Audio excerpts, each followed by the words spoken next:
আত্মবিকাশে জেগে ওঠা প্রাণ। প্রিয় দর্শক, আপনারা দেখছেন বাঙালির ২১শে টেলিভিশন। প্রাসঙ্গিক প্রসঙ্গ এবং সংবাদ নিয়ে আপনাদের সাথে আছি আমি হৃদয় শিকদার রায়হান। শিক্ষকরা সড়কে, দাবি পূরণ না হলে আমরণ অনশন।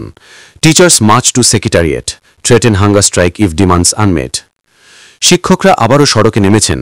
বেসরকারি শিক্ষা প্রতিষ্ঠানের এমপিওভুক্ত শিক্ষকরা দাবি পূরণ না হওয়ায় নতুন আলটিমেটাম দিয়েছেন।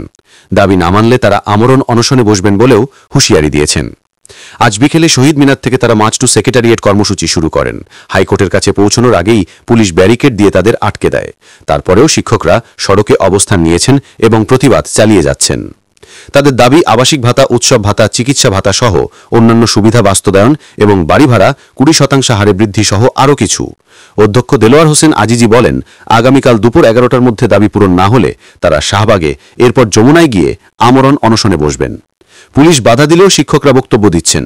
ফুয়াদ সহ অন্যান্য শিক্ষানেতারা তাদের সঙ্গে সংহতি প্রকাশ করছেন। শিক্ষকরা জানিয়েছেন, আর পিছু হটার সুযোগ নেই, আন্দোলন এখন চূড়ান্ত পর্যায়ে। এদিকে রাকসুতে শিবির মনোনীত প্যানেলের সংবাদ সম্মেলন হয়েছে। মিরপুরে অগ্নিকাণ্ডে ১৬ জন নিহত হয়েছেন। তাদের জন্য পুনর্বাসন ও সাহায্যের ব্যবস্থা করা হচ্ছে ঢামেকে। সংক্ষেপে, শিক্ষকরা সড়কে অবস্থান করে দাবি আদায়ের চেষ্টা চালিয়ে যাচ্ছেন। সরকারের দ্রুত পদক্ষেপ না হলে আন্দোলন আরও কঠোর হবে। প্রিয় দর্শক, বিস্তারিত দেখুন বাঙালির ২১শে টেলিভিশন সংবাদে। মিরপুরের সেই অগ্নিকাণ্ডের ঘটনায় এখনো পর্যন্ত ১৬ জন মারা গিয়েছে এবং তাদের লাশ কিন্তু ঢাকা মেডিকেল কলেজ হাসপাতালের জরুরি বিভাগে নেওয়া হচ্ছে। অপেক্ষা করছে স্বজনরা তাদের লাশ একটিবার দেখার জন্য এবং তাদের যে দগ্ধ লাশ সেটি কিন্তু ঢাকা মেডিকেল কলেজ হাসপাতালের বার্ন ইউনিট এবং জাতীয় বার্ন ইউনিট এবং মর্গে নেওয়া হচ্ছে। পালা এলাকার হ্যাঁ, ওর নাম হচ্ছে আপনার এই নাম জয় আর হইল গিয়া তাকমিনা না কি জানি নাম। ওনারা যে ফ্যাক্টরিতে চাকরি করে ওই ফ্যাক্টরিতে ১১টার দিকে আগুন লাগছে। ঠিক আছে, তো ওই ১১টার পর বাসায় ফোন দিয়ে বলছে, আর বাবা হইলে অসুস্থ, ফোন দিয়ে বলছে যে আপা এই ফ্যাক্টরিতে আগুন লাগছে। ঠিক আছে, ১০ মিনিট পর ওদের ফোন বন্ধ, আর ফ্যাক্টরিতে যা কিছু লোক বের হয়েছে আর যা আছে ভিতরেই পুরা হয়ে গেছে।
পুলিশ সদস্যরা তারা কিন্তু এখনো ব্যারিকেডটি তারা রেখে দিয়েছেন এবং সেখানে আমরা যেটি দেখতে পাচ্ছি এই মুহূর্তে যে ঢাকা বিশ্ববিদ্যালয়ের বিভিন্ন হলের যারা ভিপি রয়েছেন তারাও কিন্তু এখানে যুক্ত হয়েছেন। অনেকে সংহতি প্রকাশ করেছেন এবং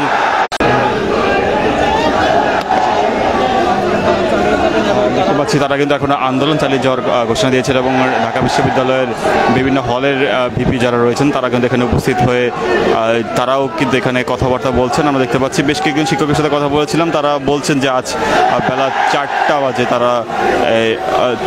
তারা এই সচিবালয় মুখে তারা রওনা করেছিলেন এবং এর পর তারা পুলিশি বাধার সম্মুখীন হয়। ঠিক হাইকোর্টের যে মাজার গেটটি রয়েছে সেই মাজার গেটের সামনে তারা বাধার সম্মুখীন হন এবং এখান থেকে আমরা দেখতে পাচ্ছি যে তারা কিন্তু পুলিশি ব্যারিকেডের উপর উঠে সেখানে তারা কথা বলছেন।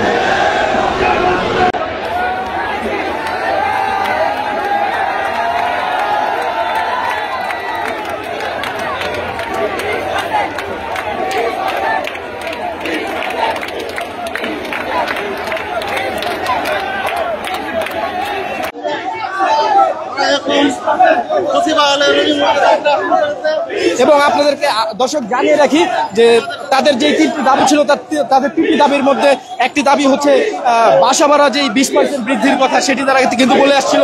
এছাড়াও 1500 টাকা চিকিৎসা ভাতা থেকে শুরু 1500 টাকা চিকিৎসা ভাতা এবং 75% উৎসব ভাতার কথা কিন্তু তারা বারবার বলে আসছিলেন এবং সেই 3টি দাবির উদ্দেশ্যেই কিন্তু তারা লং মার্চ টু সচিবালয়ের যে যাত্রাটি পদযাত্রা সেই পদযাত্রাটি শুরু করেছেন।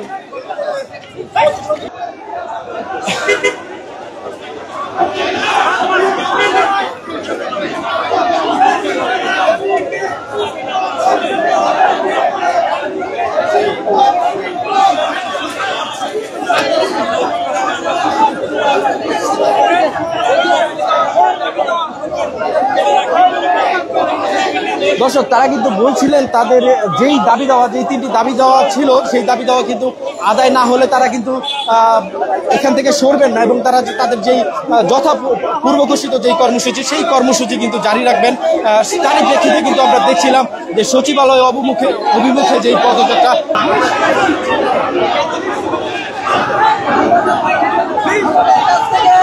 সচিবালয় আমাদের কাছ থেকে শিক্ষা উপদেষ্টা এবং সচিবালয় থেকে আমাদেরকে 4টা পর্যন্ত সময় নেওয়া হয়েছে। এর মধ্যে আইন নেওয়া হয় নাই।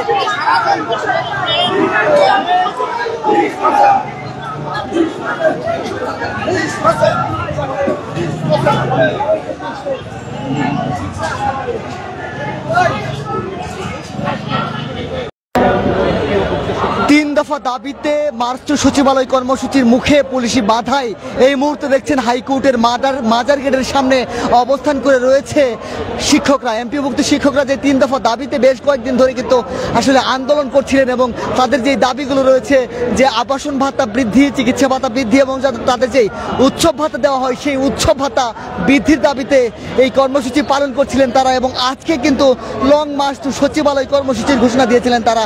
বেলা 12টায় এই লং মার্চ টু কর্মসূচির ঘোষণা থাকলেও আসলে সচিবালয়ে বৈঠক শেষে কোনো ধরনের সদুত্তর বা সচিবালয়ের পক্ষ থেকে কোনো ধরনের প্রজ্ঞাপন জারি না হয় কিন্তু তারা শহীদ মিনার থেকে বেলা 4টায় আসলে লং মার্চ শুরু করে এই মুহূর্তে পুলিশি বাধার মুখে হাইকোর্ট গেটের সামনে অবস্থান নিয়ে বসে রয়েছে। আমরা দেখছি যে তারা কিন্তু পুলিশি ব্যারিকেডের সামনে বসে পড়েছেন এবং অনেকেই দেখেছি যে আসলে এখানে কিন্তু দাঁড়িয়ে জোহরের নামাজ আদায় করেছেন। শিক্ষকরা যেমনটি বলছে দাবি আদায় না হলে তারা আসলে কোনোভাবেই রাজপথ ছাড়বেন না। তাদের যে 3 দফা দাবি মূলত আবাসন ভাতা বৃদ্ধি এবং তাদের যে চিকিৎসা ভাতা রয়েছে সেই চিকিৎসা ভাতা বৃদ্ধি এবং উৎসব যে ভাতা রয়েছে সেই ভাতাটি বৃদ্ধির দাবিতে তাদের এই অবস্থান কর্মসূচি। এর আগে কিন্তু গত কয়েকদিন ধরে তারা আসলে শহীদ মিনারে অবস্থান করছেন।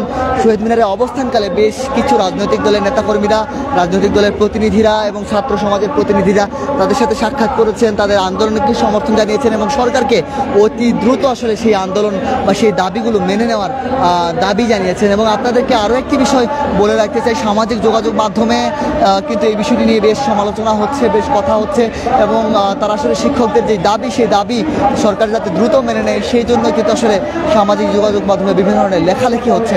প্রাঙ্গণে এবং শহীদ মিনারের সর্বশেষ অবস্থান অপেক্ষা করে যে তাদের যে একটি সুরাহা আসবে সেই সুরাহার অপেক্ষায় কিন্তু তারা এতদিন ধরে অপেক্ষা করছিলেন এবং পরবর্তীতে আজকে টাইম শেষ হওয়ার অর্থাৎ তাদের আলটিমেটাম শেষ হওয়ার পরে কিন্তু সচিবালয় অভিমুখে মার্চ টু সচিবালয় কিন্তু আমরা দেখছি পদযাত্রা শুরু করছে এবং তারা কিন্তু আমাদেরকে রৌদ্রে দাঁড় করিয়ে রাখে কোনো প্রজ্ঞাপন না দিয়ে আজকে আমাদেরকে তামাশা করেছে।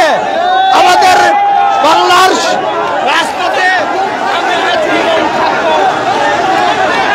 আমরা দেখছি যে বিচলন ঘটাচ্ছে না, অনুরণন ঘটাচ্ছে না, আলোড়ন তুলছে না।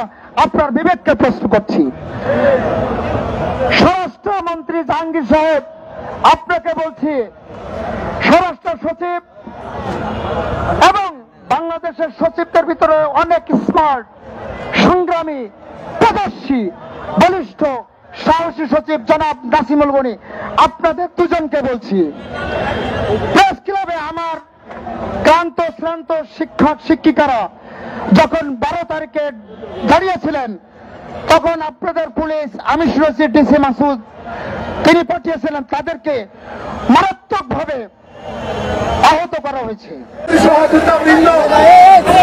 আমাদের এখানে ঢাকা বিশ্ববিদ্যালয়ের সূর্য সেন হল থেকে মিছিল নিয়ে আমাদের সাথে একাত্মতা ঘোষণা সূর্য সেন হলেন নির্বাচিত বিপি, জনাব আজিজুল হক তিনি এ পর্যায়ে আপনাদের সামনে একাত্মতা ঘোষণা করে বক্তব্য রাখবেন। জনাব আজিজুল হক বিপি, সূর্য সেন হল, ঢাকা বিশ্ববিদ্যালয়।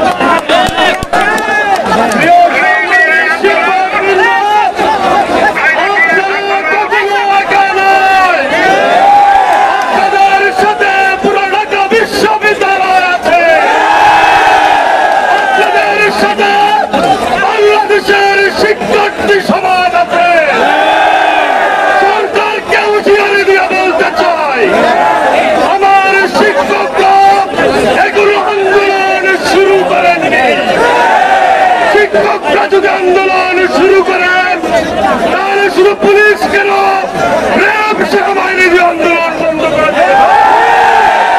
শিক্ষকদের প্রতি আমাদের আহ্বান, আপনাদের দাবি আদায় না হওয়া পর্যন্ত আপনারা রাজপথে অবস্থান করবে। প্রশাসনকে বলতে চাই এগুলো সময় আছে, ব্যারিকেড তুলে দিন। অবস্থান আমরা যদি নেই সচিবালয়ের সামনে অবস্থান আজকের মধ্যেই যদি শিক্ষকদের দাবি পূরণ করা না হয় তাহলে শিক্ষা প্রতিষ্ঠার পদত্যাগের দাবি। শিক্ষকবৃন্দ যুগে যুগে আপনারা বাংলাদেশে বঞ্চনার শিকার, লাঞ্ছনার শিকার। সম্মানিত শিক্ষকবৃন্দ আপনারা রাষ্ট্রীয় জুলুমের শিকার। রাষ্ট্র আপনাদের উপর জুলুম করছে। 5 আগস্টে যে জুলুমের খবর রচনা করা হয়েছে সেই জুলুম আর ফিরে আসতে দিব না।